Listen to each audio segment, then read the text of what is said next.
Hello बच्चों, आज हम पढ़ेंगे गुरु नानक देव जी के बारे में। इसके लेखक हैं आचार्य हजारी प्रसाद द्विवेदी जी। भारतीय जनता के मानस में यह बात बहुत समय से समाई हुई है कि गुरु नानक देव का जन्म कार्तिक मास की पूर्णिमा को हुआ था।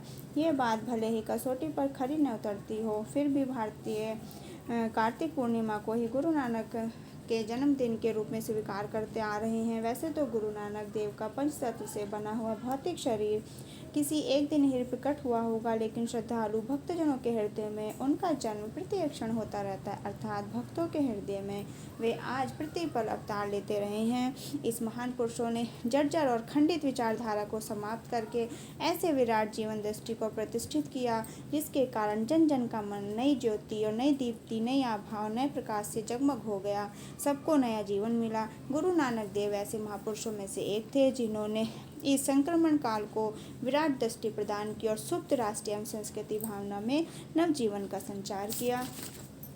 द्विवेदी जी कहते हैं कि गुरु नानक देव प्रत्येक दृष्टि से अलौकिक थे। उस महान संत वे मानव मात्र की पीड़ा को दूर करने के लिए प्रेम और मित्रता की चिकित्सा पद्धति को अपनाया। तात्पर्य यह है कि गुरु नानक देव प्राणियों की पीड़ा और उनके कष्टों को दूर करने के लिए उनसे प्रेम और मित्रता का भाव रखते थे, आलोचना का नहीं। इस अलौकिक संत के पास सहानुभूति का ऐसा दिव्य शस्त्र था जिसके आधार पर वे सबके कल्याण की कामना करते थे। उनका मन सदैव इसी चिंता में लगा रहता था कि समस्त प्राणियों का कष्ट कैसे दूर किया जाए। प्राणियों का हित चिंतन और उनके शास्त्र और उपनिषद थे, वे हर समय उन्हीं में डूबे रहते थे। हे मोह में पड़े हुए मनुष्य, तुझे ये बात अच्छी तरह समझ लेनी चाहिए कि तेरे मन में जो अभिमान एवं घमंड भरा हुआ है वह सच्ची प्रीति और निष्काम प्रेम से ही दूर होगा। निष्काम प्रेम से ही तेरा अहंकार नष्ट होगा, मन निर्मल हो सकेगा और तुम्हारी शुद्धता की सीमाएं टूट जाएंगी तथा तुम असीम और अनंत हो जाओगे। इसी के द्वारा तुम्हें मंगलमय शिव की प्राप्ति होगी। वह उठकर इस ईश्वर की प्रेम साधना में लीन हो जाएगा। वस्तुतः यदि जीवन का अंतिम लक्ष्य से प्राप्त करना है तो सच्चे प्रेम का तत्व प्राप्त करना होगा।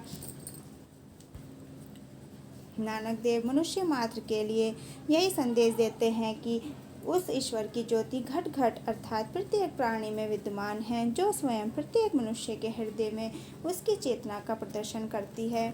और सहज और स्वाभाविक जीवन व्यतीत करना बहुत कठिन होता है, परंतु ऐसा जीवन भी अधिक प्रभावपूर्ण होता है। इसी प्रकार सहज और स्वाभाविक भाषा में अद्भुत विश्वसनीय शक्ति होती है। द्विवेदी जी का कथन है कि जिस प्रकार सीधी लकीर खींचना कठिन होता है, इसी प्रकार सरल और स्वाभाविक जीवन में बहुत कठिनता होती है, किंतु गुरु नानक देव ने बिना किसी आडंबर और बनावट के बड़े स्वाभाविक ढंग से अपनी भावना और विचारधाराओं को जन सामान्य तक पहुँचाया।